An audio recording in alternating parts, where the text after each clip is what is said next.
He thought the badge on his chest gave him the right to be judge, jury, and executioner.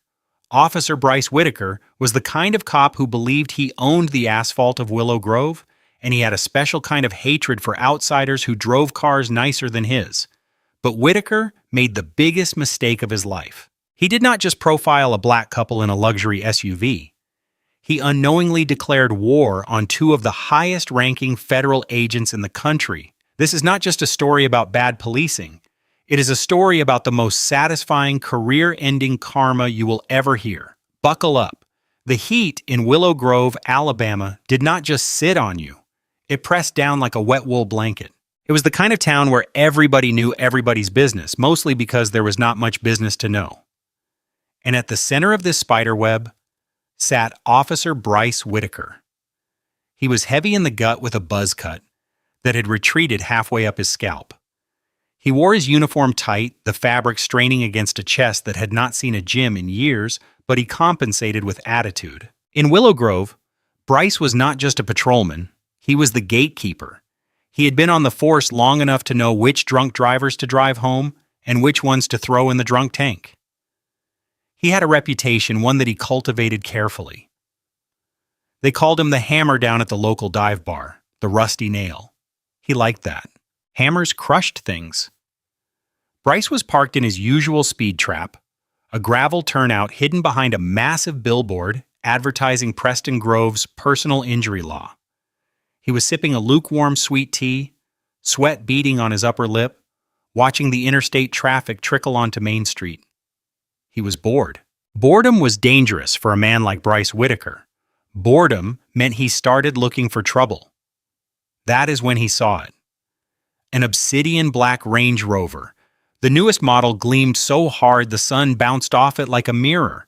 It was moving slowly, respectfully, doing exactly the speed limit. But to Bryce, that was the first red flag. In his mind, nobody drove the speed limit unless they were hiding something. He squinted, leaning forward over the steering wheel. The windows were tinted dark, barely legal by Alabama standards, but he could make out the silhouettes. Two people. As the car passed his hideout, a shaft of sunlight cut through the windshield. Bryce saw the driver, a black man, broad shoulders, sunglasses, one hand casually on the wheel. Next to him, a black woman looking down at a phone or a map.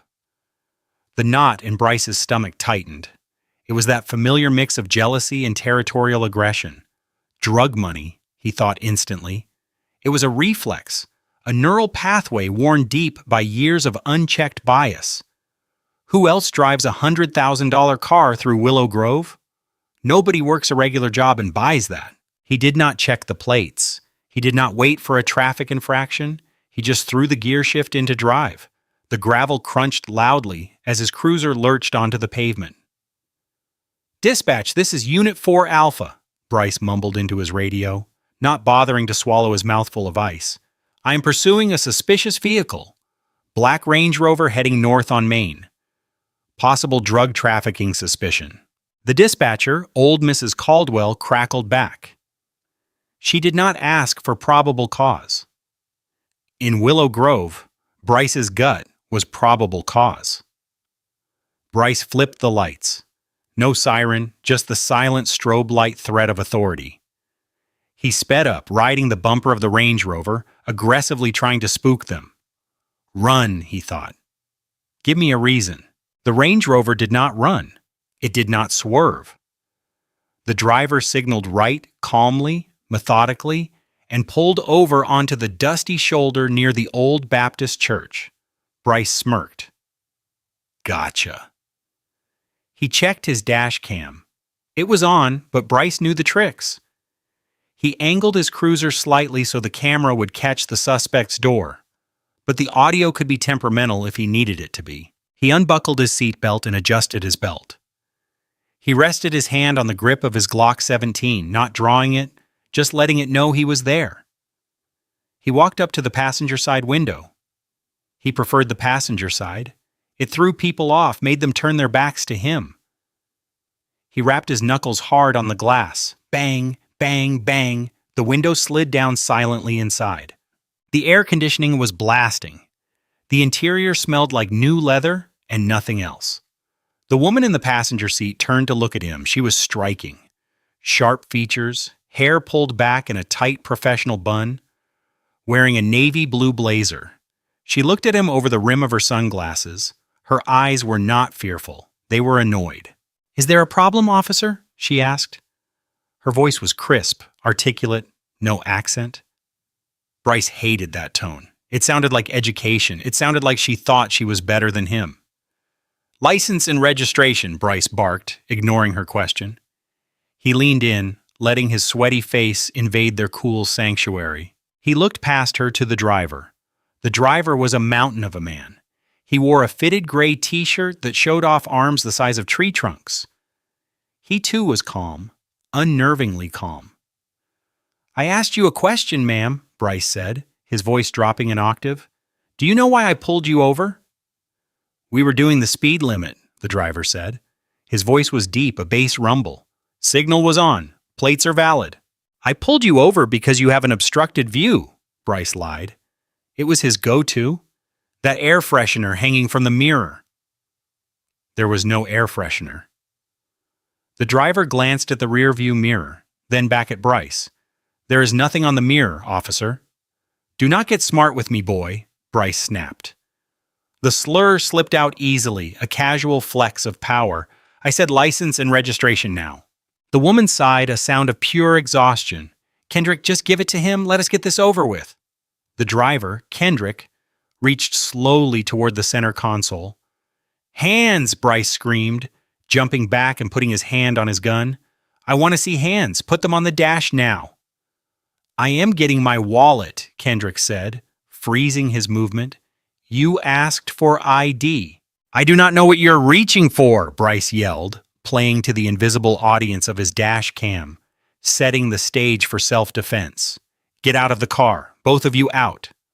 "Officer," the woman said, her voice turning icy, "this is unnecessary. We are complying."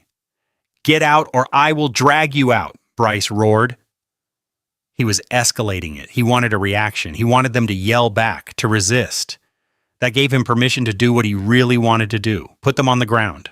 Kendrick looked at the woman. They exchanged a glance that Bryce could not decipher. It was not fear. It was a silent communication protocol.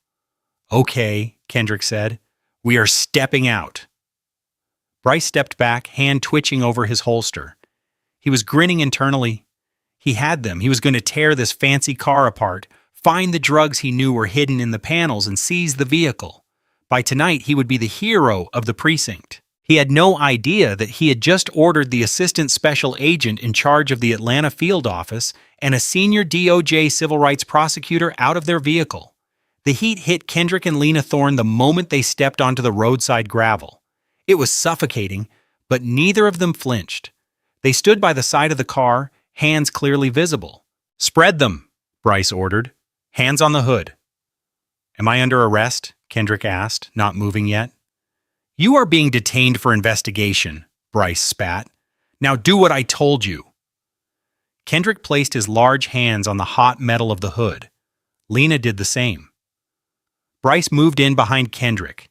He kicked Kendrick's ankles apart, roughly wider. Bryce growled. He patted Kendrick down, his hands aggressive and intrusive. He checked the waistband, the pockets, the inner thighs. He was looking for a weapon or a baggie, anything. He felt a hard rectangular lump in Kendrick's back pocket. "What is this?" Bryce asked, triumph rising in his throat. "That is my wallet," Kendrick said, "which contains the ID you asked for." Bryce ripped the wallet out. He did not open it yet. He tossed it onto the hood of the car. He moved to Lena. "Officer," Lena said sharply, "I do not consent to a search. You have no probable cause." "I have probable cause because you are acting nervous and your partner here is combative," Bryce improvised. He reached for her. "Do not touch me," Lena said. It was not a scream, it was a command. It stopped Bryce dead for a split second. "You listen to me," Bryce whispered, leaning into her ear, smelling her expensive perfume. "You are in Willow Grove now. The Constitution ends at the county line. I can do whatever I want. He grabbed her arm and spun her around. He patted her down quickly, roughly. He felt nothing on her. Frustrated, he stepped back. Stay right there. If you move, I will tase you. You hear me? He walked to the driver's side door of the Range Rover. You cannot enter the vehicle without a warrant, Lena called out. Probable cause, Bryce shouted back. I smelled marijuana. You are lying, Kendrick said. Neither of us smokes. This is illegal. Tell it to the judge, Bryce muttered. He dove into the car. He tore through the center console, mints, a charging cable, a pair of Ray-Bans. Nothing. He opened the glove box. Insurance papers, rental agreement, wait. Rental. He checked the agreement. Hertz rented in Atlanta. Drug runners always use rentals, he confirmed to himself. He reached under the driver's seat, his hand brushed against something cold and metal. Jackpot.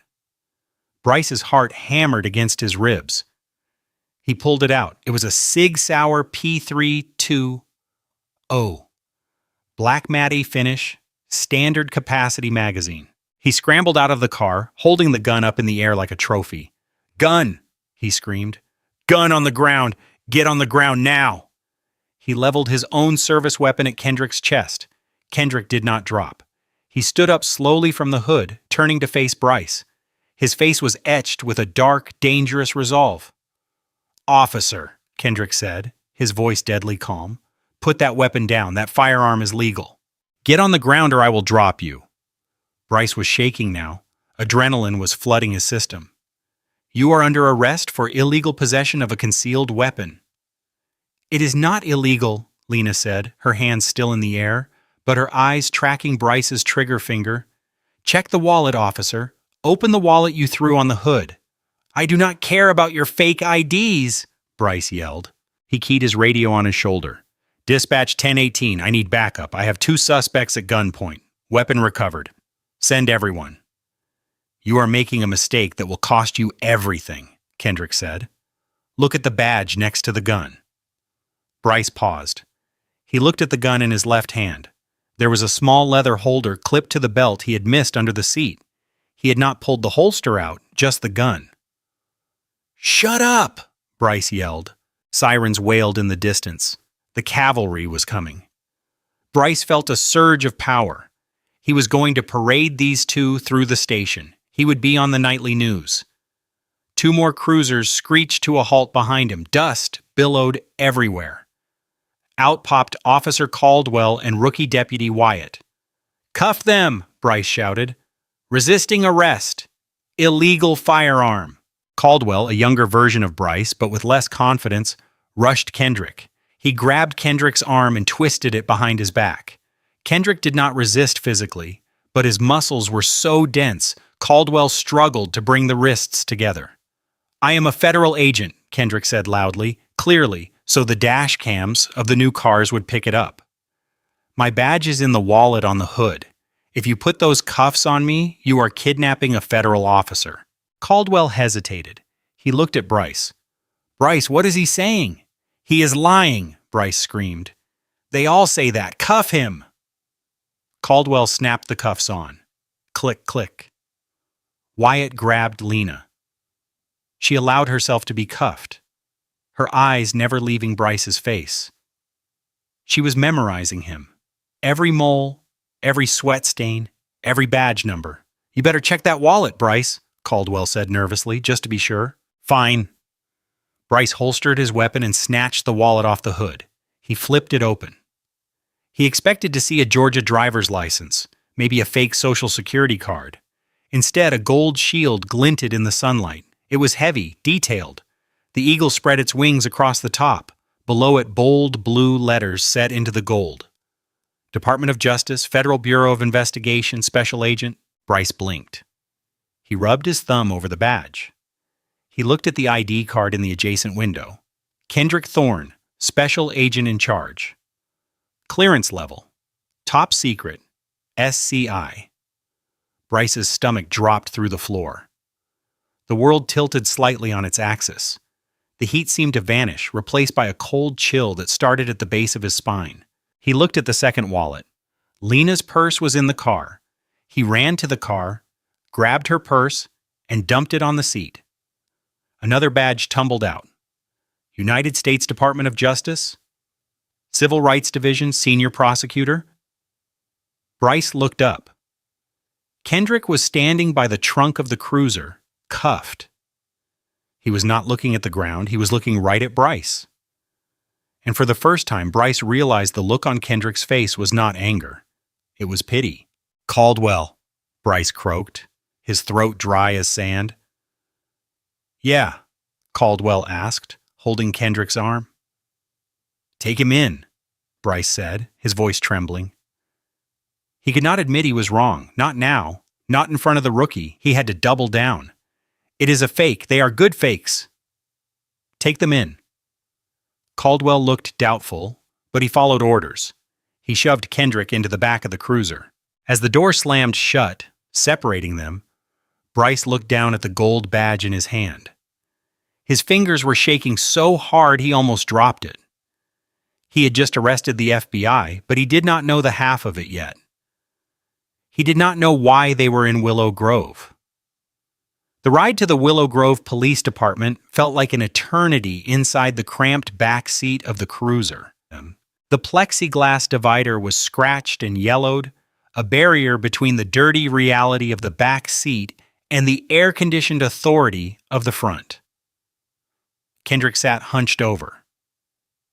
He was simply too big for the space. His knees were pressed against the cage, but he did not complain. He breathed rhythmically, a technique he had learned during hostage negotiation training at Quantico. Beside him, Lena was staring out the window, watching the familiar landmarks of the small town pass by. The dilapidated gas station, the high school football field, the endless row of churches.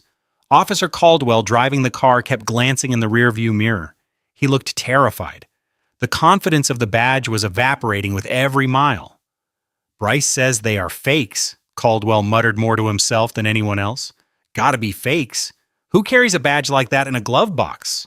"Someone who does not want to flash it unless necessary," Kendrick said from the back. His voice was deep, resonating through the divider. "Officer Caldwell, I want you to think very carefully about your next few actions. You are currently an accessory to a federal kidnapping. If you process us, if you print us, you are cementing your role in this lawsuit."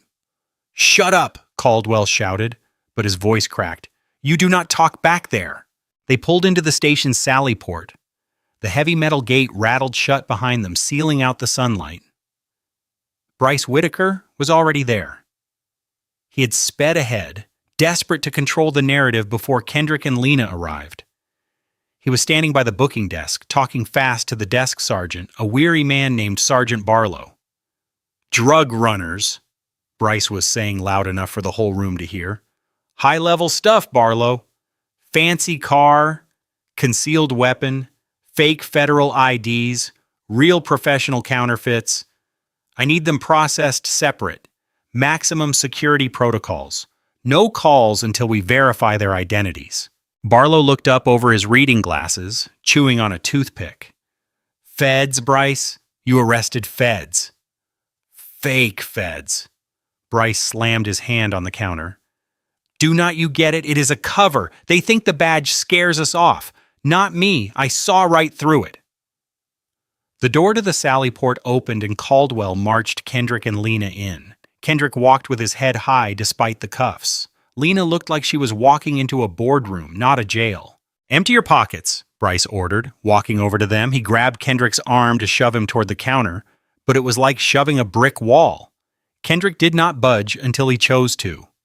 "You have our wallets," Lena said coolly. "You have our phones. You have our badges, which, by the way, Officer Whitaker, you are legally required to verify immediately by calling the DOJ switchboard. Do you want the number, or do you know how to use Google?" "I do not need your numbers," Bryce sneered. He leaned in close to her face. "I am going to book you as Jane Doe until you give me your real name. You are going to sit in a holding cell with the meth heads and the hookers until you break." "My name is Lena Thorne. I am a senior prosecutor for the Civil Rights Division, she repeated, enunciating every syllable, and you are currently violating Title 18, Section 242 of the United States Code, deprivation of rights under color of law. Bryce laughed. It was a harsh barking sound. You memorized the code. Cute. Strip search them. The room went silent. Even Caldwell froze. Excuse me? Sergeant Barlow asked. You heard me?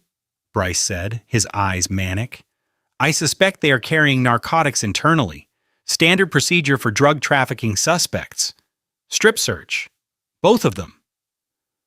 I am not doing that, the female officer on duty, Officer Reyes, said from the corner. She stood up, crossing her arms. I am not stripping a woman in a blazer who sounds like a lawyer because you have a hunch. This is insubordination, Bryce screamed, his face turning beet red. I am the arresting officer. I give the orders. Actually, a new voice boomed from the hallway, I give the orders. Chief Warren Reed walked into the booking area. Reed was a relic of the Old South, a man with skin like leather and a belly that hung over his belt buckle. He was not a good man, but he was a pragmatic one. He did not like noise, and Bryce was making a lot of noise. What is this circus, Whitaker? Reed asked, eyeing the well-dressed couple in cuffs. Chief, I caught big fish, Bryce said, rushing over. Drug runners, Range Rover, concealed weapon. And look at this. He tossed the badges onto the counter. Fake federal IDs. Chief Reed picked up Kendrick's badge. He felt the weight of it. He ran his thumb over the engraving. He frowned. He had seen fake badges before. They were usually light, cheap metal with glued-on centerpieces. This badge was solid brass. The enamel was perfect, and it had a chip embedded in the back for secure building access. Reed looked up at Kendrick. He looked at the handcuffs. Who are you? Reed asked quietly. Special Agent in Charge Kendrick Thorne, Kendrick said. FBI Atlanta Field Office.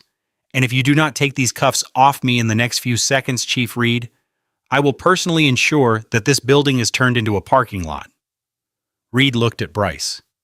Did you run the badge number? It is fake. Chief, why would I run a fake number? Bryce insisted, sweat pouring down his face. Now run it, Reed ordered Barlow. I cannot, Barlow said, typing on his keyboard. System slow, but Chief, look at the woman's ID, Thorne. Same last name, D-O-J. Reed's eyes narrowed. You arrested a husband and wife. Siblings, Lena corrected, and partners on the task force. Task force? Bryce scoffed. What task force? There is no task force in Willow Grove. Force in Willow? Kendrick smiled. It was a terrifying smile. That is because you are the target, Whitaker. The air left the room. What did you say? Bryce whispered. We are not passing through, Kendrick said, his voice dropping to a low rumble that vibrated through the room. We have been tracking a money laundering scheme involving Preston Grove's personal injury law and kickbacks to local law enforcement for a while.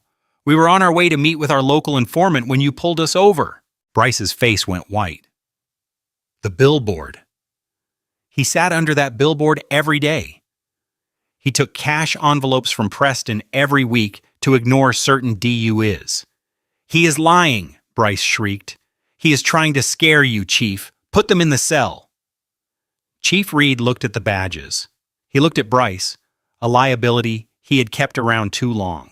And then he looked at the phone on the wall. Uncuff them, Reed said softly. No, Bryce yelled. He drew his taser. Nobody touches them. They are my callers. Bryce, put the taser down, Caldwell shouted, drawing his own gun. The station was in a standoff, police versus police. This is it, Kendrick said calmly. The moment you decide how your life ends, Officer Whitaker, you tase me, I sue you, you shoot me, my team outside turns this place into Swiss cheese, or you put the weapon down and we talk about a plea deal. Bryce's hand shook. He looked at the chief. The chief had turned his back on him. Bryce lowered the taser. Uncuff them, Reed repeated. Caldwell rushed forward and unlocked the cuffs. Kendrick rubbed his wrists. He did not attack Bryce. He did not yell. He simply reached over the counter, took his phone from the plastic bin, and turned it on. "I need to make a call," Kendrick said. "Go ahead," Reed said, wiping his forehead with a handkerchief. "Office line is open." "I do not need your line," Kendrick said. He dialed a number on his cell. He put it on speaker. The room was silent. Ring, ring. "Director's office," a woman's voice answered. "Patricia, it is Kendrick Thorne. Code Red, Willow Grove, Alabama. Code Red." The voice on the other end sharpened instantly. "Status of Agent Thorne and Prosecutor Thorne. Secure, but we have been compromised. Local law enforcement intercepted us. I was held at gunpoint, illegal search and seizure, false imprisonment. Are you safe now?" "For the moment, but I need the team. Bring everyone. ETA is minutes. They were holding at the perimeter." "Sit tight, Kendrick." The line clicked. Dead. Kendrick looked at Bryce Whitaker. Bryce was leaning against the filing cabinet, looking like he was about to vomit. "I would suggest you start writing your resignation letter, though you will not be needing it where you are going. In a quiet police station, there is enough time to think about every mistake you have ever made." Bryce Whitaker sat in a chair in the corner of the booking room. No one was speaking to him. His fellow officers, Caldwell, Reyes, even old Sergeant Barlow, had subconsciously moved to the other side of the room, distancing themselves from the blast radius. Kendrick and Lena sat on a metal bench, composed. Lena had taken a notebook out of her purse and was writing furiously. Every few seconds she would look up, look at Bryce, and make a note. "What are you writing?" Bryce asked, his voice a rasp. "Your indictment," Lena said without looking up. "I am adding a count for the threat of the strip search. Sexual harassment under color of law adds a nice 5 years to the sentence." "You cannot prove that," Bryce mumbled. "It is my word against yours." "Actually," Officer Reyes spoke up, "I will testify to it." Bryce's head snapped up. "Reyes, you would rat on a brother." "You are not a brother, Bryce," Reyes said, her voice shaking but firm. "You are a bully, and you almost got us all killed today. I am not going to prison for you." "Traitors," Bryce spat. "All of you." Suddenly, the coffee in the mug on Sergeant Barlow's desk rippled. A low thrumming sound began to vibrate through the floorboards. It started soft like distant thunder and grew louder. Thop, thop. "What is that?" Caldwell moved to the window. "Helicopter," Reed said, staring at the floor. "State police." Then came the sirens. Not the wail of a single cruiser, but a cacophony. It sounded like an invasion. Tires screeched outside, doors slammed, lots of doors. "Open the gate!" A voice amplified by a loudspeaker boomed from outside the sally port. "This is the FBI! Open the gate immediately or we will breach!" Sergeant Barlow fumbled for the button. He hit it. The heavy metal door rolled up. The sunlight that flooded in was blinding, but the silhouettes standing in it were terrifying. 6 men in full tactical gear carrying AR-15 rifles moved in a phalanx. On their chests, bold yellow letters, FBI. Behind them walked a woman in a sharp gray suit, flanked by 2 state troopers. This was Assistant Director Claire Stone. She looked like she ate nails for breakfast. "Secure the room," the lead tactical officer shouted. The team swept in. "Hands! Let me see hands!" Every officer in the Willow Grove station, Reed, Caldwell, Reyes, Barlow, put their hands up, even Bryce. The tactical team moved with fluid precision. They bypassed the locals and went straight to Kendrick and Lena. "Sir, ma'am, are you injured?" the lead agent asked, lowering his weapon but keeping his eyes scanning the room. "We are fine, Agent Harlan," Kendrick said, standing up and brushing the dust off his trousers. "Situation is contained." Assistant Director Stone walked into the room.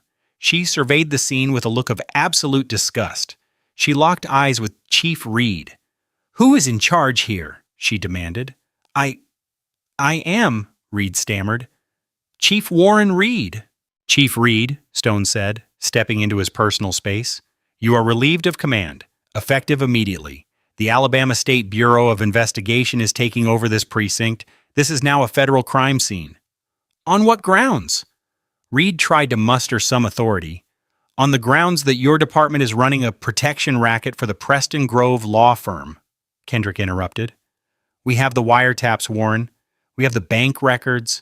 We know about the kickbacks. We know about the planted evidence. Kendrick turned his gaze to Bryce. And we know about Officer Whitaker's enforcement techniques. Stone turned to look at Bryce. Is this the one? That is him, Lena said, standing up. She pointed a manicured finger at Bryce. Officer Bryce Whitaker. He initiated the stop without probable cause, assaulted a federal officer, filed a false report, attempted to conduct an illegal strip search, and brandished a taser against detained suspects. Stone nodded. She gestured to the tactical team. Cuff him. 2 agents grabbed Bryce. They did not do it gently. They kicked his legs apart and slammed him against the wall, mirroring exactly what he had done to Kendrick earlier. Hey, watch the shoulder, Bryce yelped. You have the right to remain silent, Agent Harlan recited, tightening the zip ties until they bit into Bryce's wrists. Anything you say can and will be used against you in a federal court of law. This is a mistake, Bryce shouted as they hauled him toward the door. I was just doing my job. They looked suspicious. It was a good stop. Kendrick walked over to Bryce as he was being dragged out. He leaned in close. You wanted to find drugs in my car, Bryce? Kendrick asked softly. You wanted to be a hero. Well, you are going to be famous. You are going to be the face of police corruption in the state of Alabama. Screw you, Bryce spit at him. Kendrick wiped a speck of saliva from his cheek. He did not flinch. Get him out of here, Kendrick said. As Bryce was shoved into the back of a black federal SUV, a cage much smaller and darker than his own cruiser, he saw them. The media. News vans were pulling up. CNN, Fox News, local affiliates. The FBI did not just bring guns, they brought the spotlight. The story of a corrupt small-town cop arresting the FBI was too good to pass up. Back inside, the station was being dismantled. Agents were seizing computers. Files were being boxed up. Chief Reed was sitting in a chair, head in his hands, as a state trooper read him his rights. Lena walked over to the booking desk and picked up her badge. She clipped it onto her belt. She looked at Kendrick. You okay? She asked. I am fine, Kendrick said. He picked up his own badge. But we are not done. Whitaker is just the muscle. We need Preston Grove, and we need the judge who signs off on these bogus warrants. Preston Grove is at his office, Lena said, checking her phone. The B team is raiding it right now. Good, Kendrick said. He looked at Officer Reyes and the rookie Wyatt, who were standing in the corner, terrified. Kendrick walked over to them. They flinched. Relax, Kendrick said. I know who the bad apples are. You two, you just stood by. That is not great, but it is not criminal yet. He handed Reyes a business card. If you want to keep your badges, you are going to tell us everything, every bribe taken, every time Reed looked the other way. You talk, you walk, you stay silent, you go down with them. Reyes took the card. Her hands were shaking. I will talk. I will tell you everything. Good choice, Kendrick said. He turned to the door. Come on, Lena. Let us go get our car back. I think Officer Whitaker left it unlocked. As they walked out of the station into the humid Alabama afternoon, the cameras flashed. Kendrick did not smile. This was not a victory lap. It was just the beginning of the cleanup. But for Bryce Whitaker, watching through the tinted window of the federal transport, his life as he knew it was effectively over. He just did not know how bad it was going to get. Inside the federal courthouse in Birmingham, Alabama, was a stark contrast to the humid, dusty streets of Willow Grove. It was a fortress of marble and glass, air-conditioned to a crisp 68 degrees. But for Bryce Whitaker, sitting at the defendant's table in an orange jumpsuit that was 2 sizes too tight, it felt like an oven. The courtroom was packed. Every seat in the gallery was taken. In the front row sat Kendrick and Lena Thorne, looking impeccable in tailored suits. They were not just witnesses. They were the architects of Bryce's downfall. Behind them sat the national press. The story had gone nuclear. The dash cam footage, the very footage Bryce had hoped to use to frame them, had been leaked.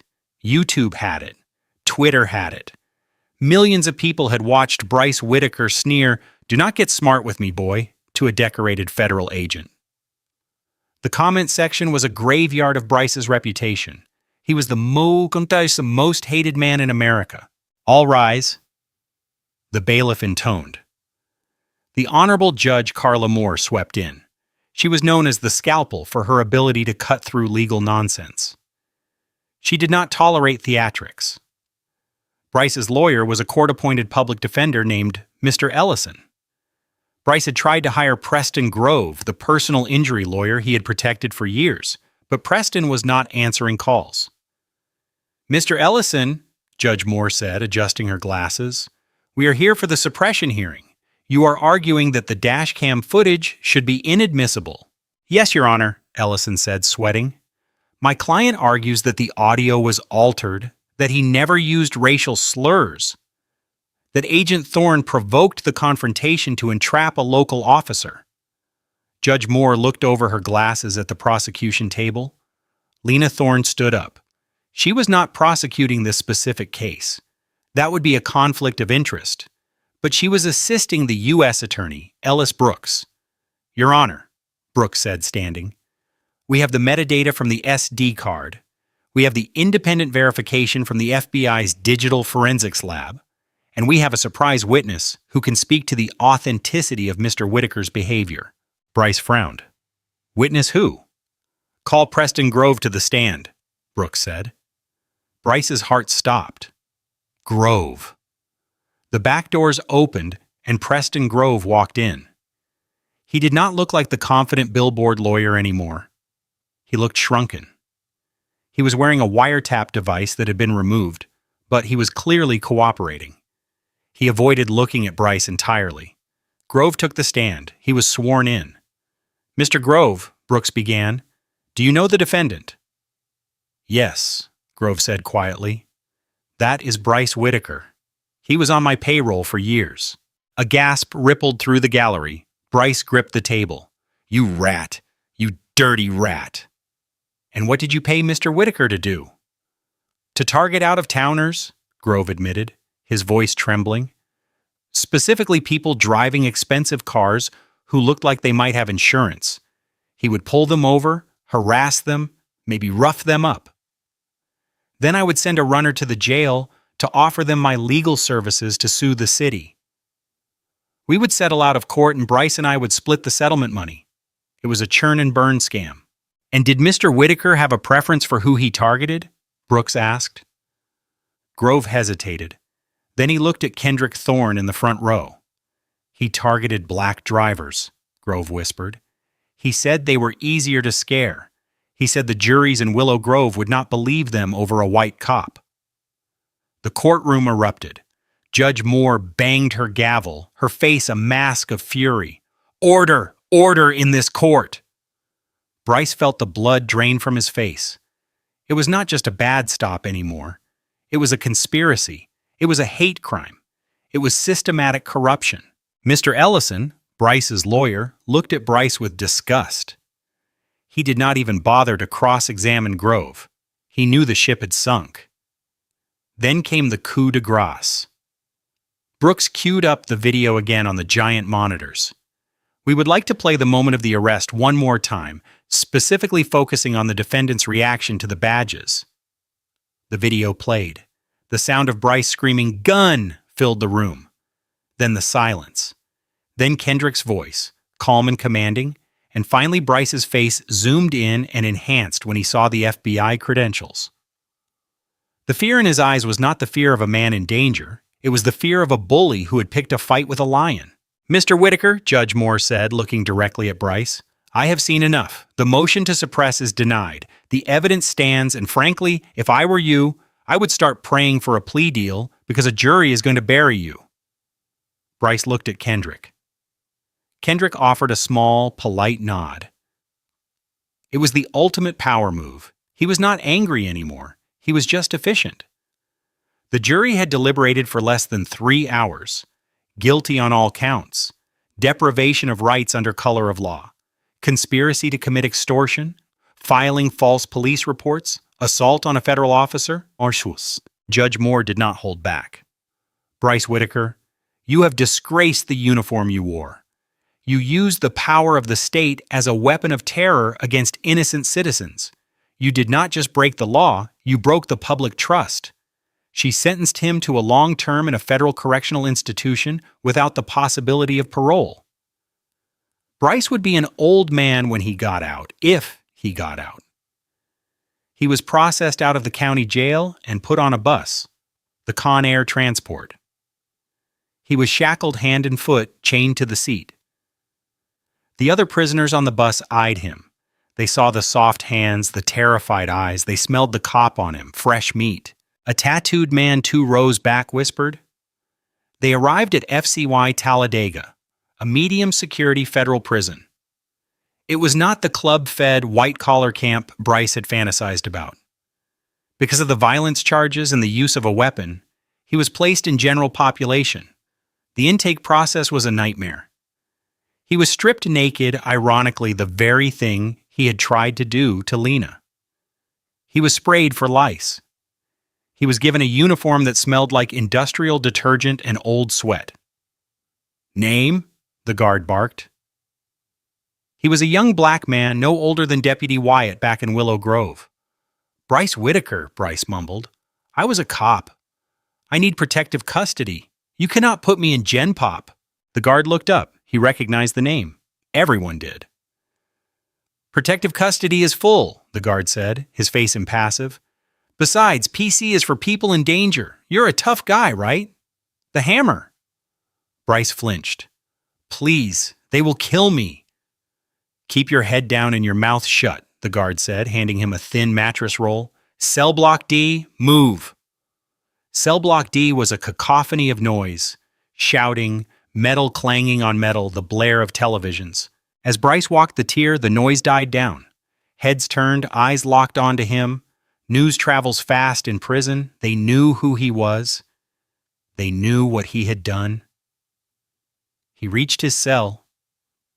It was a 6x8 concrete box. His cellmate was already there doing push-ups on the floor.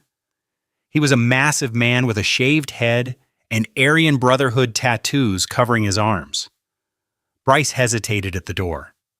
Maybe this is okay, he thought. Maybe the white gangs will protect me. The cellmate stopped doing push-ups. He stood up, wiping sweat from his forehead. He looked Bryce up and down. You the cop? The cellmate asked. X, Bryce corrected quickly. I was framed just like you guys. The cellmate laughed. It was not a friendly laugh. We do not like cops in here, the man said. But we really do not like cops who make the news. You bring heat. You bring lockdowns. I can pay, Bryce said, desperate. I have money stashed outside. Your money is gone, Whittaker. A voice came from the walkway. Bryce turned. Standing at the bars of his cell was a group of 3 inmates. One of them was Latino, small, but with eyes like a shark. We saw the news, the Latino inmate said. The feds seized everything. Your house, your truck, your pension. You got nothing. Bryce sank onto his bunk. It was true. The civil asset forfeiture laws, the very laws he used to steal cash from drug dealers, had been used against him. Kendrick and Lena had filed a civil suit alongside the criminal case. They had stripped him bare, so his cellmate said, cracking his knuckles, You are broke, you are a cop, and you are famous. That is a bad combination. That first night the lights went out, the darkness was total. Bryce lay on his bunk staring at the concrete ceiling. He could hear the breathing of the man below him. He could hear the shouts from down the hall. Hey, Officer Whittaker, pull me over now. Someone screamed in the dark. Laughter echoed through the block. Bryce closed his eyes and saw the Range Rover. He saw the sunlight glinting off the black paint. He saw Kendrick's calm face. Why did I not just let them go? He thought. Why did I have to be the big man? Regret is a bitter pill, but in prison it is the only medicine you get. The next morning, Bryce went to the cafeteria for breakfast. He tried to sit alone. He put his tray down. Watery oatmeal and a hard biscuit. He felt a shadow fall over him. He looked up. It was not an inmate, it was the warden. "Whitaker," the warden said. "Yes, sir." Bryce stood up, habit kicking in. "You have a visitor." Bryce's heart leaped. Maybe it is a lawyer, maybe an appeal. Legal visit. The warden said, "Follow me." Bryce was led to a private room. He walked in expecting to see Mr. Ellison. Instead, sitting at the metal table, looking relaxed and healthy, was Kendrick Thorne. Bryce stopped. The guard closed the door behind him. "What are you doing here?" Bryce asked, his voice shaking. "I promised you I would see it through," Kendrick said. He did not look angry. He looked at Bryce like one might look at a specimen in a jar. "I wanted to see if the system worked." "You ruined my life," Bryce whispered. "No, Bryce," Kendrick said firmly. "You ruined your life. I just turned on the lights. You were the one standing in the dark doing dirty things." Kendrick slid a piece of paper across the table. "What is this?" Bryce asked. "It is a letter," Kendrick said, "from the Department of Justice. We are offering you a deal, a reduction in sentence." Bryce's eyes widened. "What?" "Because Grove was just the middleman," Kendrick said, leaning forward. "We want the judge. We want the mayor. We want the whole network in Willow Grove. You know where the bodies are buried, Bryce. You were the bag man." Bryce looked at the paper. If he talked, he could knock years off. He could get moved to a safer prison, but if he talked, he was a snitch. And snitches in prison. "If I talk," Bryce said, sweat breaking out on his lip, "they will kill me in here." "If you do not talk," Kendrick said, standing up and buttoning his suit jacket, "you will rot in here for the full term. And based on what I saw in the cafeteria, I don't think you will last long." Kendrick knocked on the door for the guard. "Think about it, Bryce. You have 24 hours. The offer expires when I get back to Atlanta." Kendrick walked out. Bryce was left alone in the room with the paper. The choice was his. Be a rat and live in fear, or be a convict and die in here. He looked at the signature line on the document, United States of America versus Bryce Whitaker. He picked up the pen. The pen felt heavy in Bryce Whitaker's hand, heavier than his service weapon ever had. He stared at the plea agreement lying on the metal table of the prison visitation room. The hum of the fluorescent lights overhead was the only sound, a maddening buzz that seemed to drill into his skull. Snitch. The word echoed in his mind. In the culture of the Willow Grove Police Department, being a rat was worse than being a criminal. But as Bryce sat there shivering in his ill-fitting prison jumpsuit, a bitter realization finally washed over him. Where was Chief Reed, retired with a full pension before the indictments hit? Or so he hoped. Where was Mayor Ellis Reed, probably golfing at the country club, claiming ignorance? Where was Grove singing like a bird to save his own skin? Loyalty was a lie. It was a currency the rich used to buy silence from the poor. Bryce had been the loyal soldier his whole life. The hammer who crushed anyone who threatened the status quo. And what did he have to show for it? A 6x8 cell and a terrifying Aryan Brotherhood cellmate who wanted him dead. Bryce uncapped the pen. "Screw them," he whispered to the empty room. "If I'm going down, I'm taking the whole damn town with me." He signed his name, Bryce A. Whitaker. The ink was not even dry when he knocked on the door. "Guard, I am done. Get Agent Thorne back here." Later, the storm that Kendrick Thorne had promised finally made landfall in Willow Grove. But this was not just rain. It was a hurricane of federal indictments. It started as the town was waking up. Coffee brewing in the diner, school buses idling. A convoy of black SUVs, unmarked vans, and armored trucks rolled down Main Street. This time, they did not stop at the police station. They went straight to the top.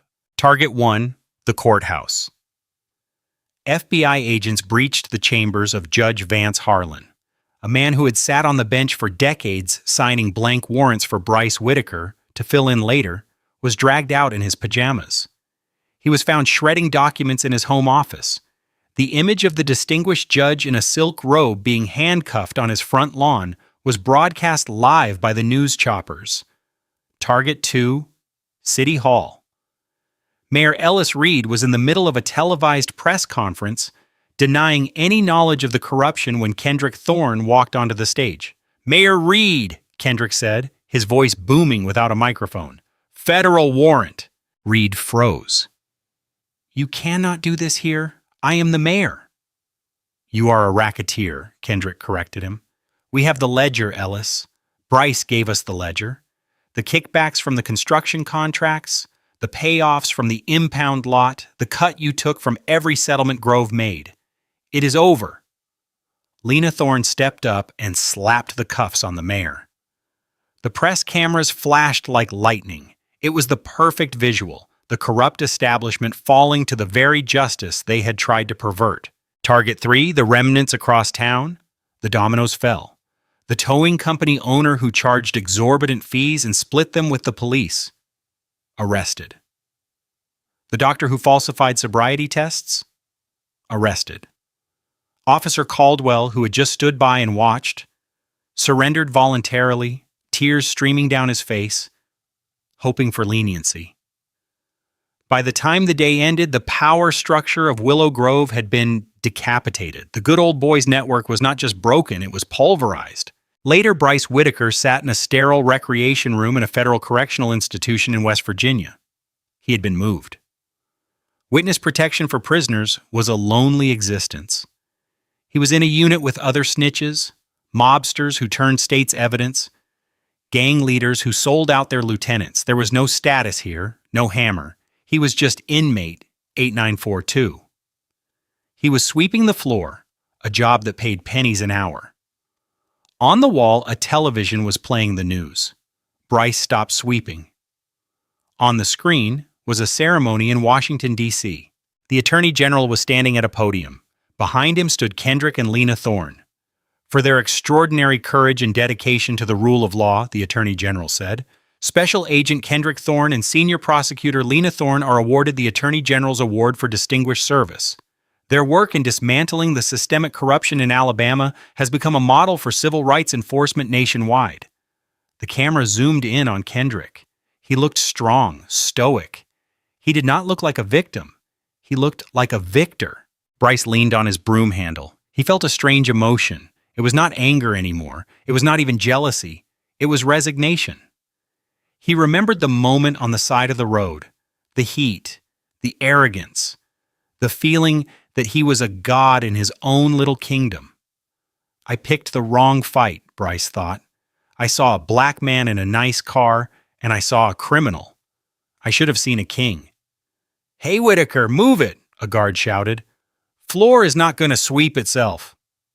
"Yes, boss," Bryce muttered. He looked down at the linoleum and kept sweeping.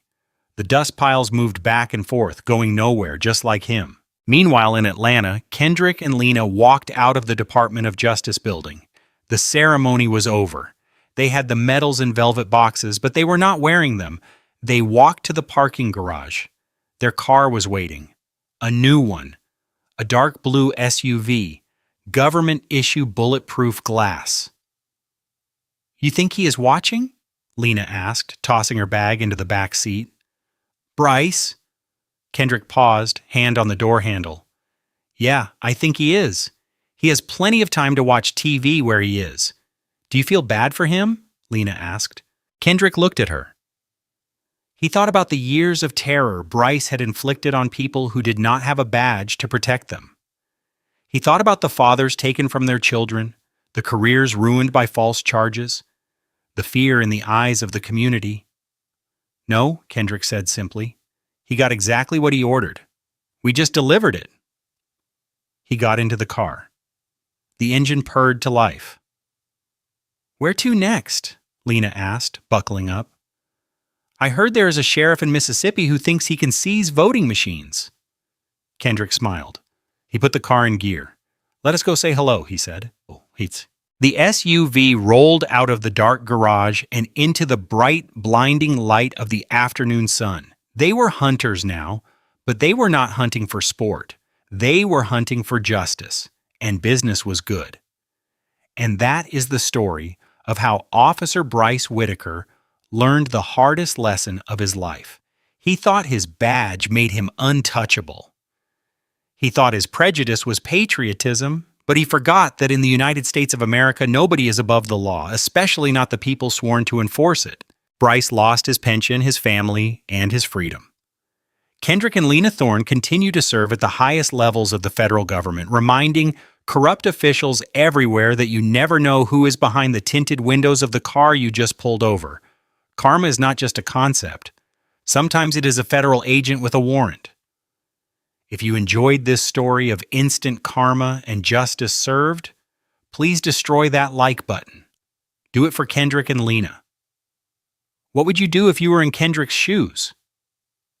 Would you have stayed that calm, or would you have snapped? Let me know in the comments below. I read every single one. And if you want more stories like this where the bad guys get exactly what they deserve, make sure you subscribe and hit the bell notification so you never miss a video. Thanks for watching. Stay safe and remember, check your bias before it checks you. See you in the next.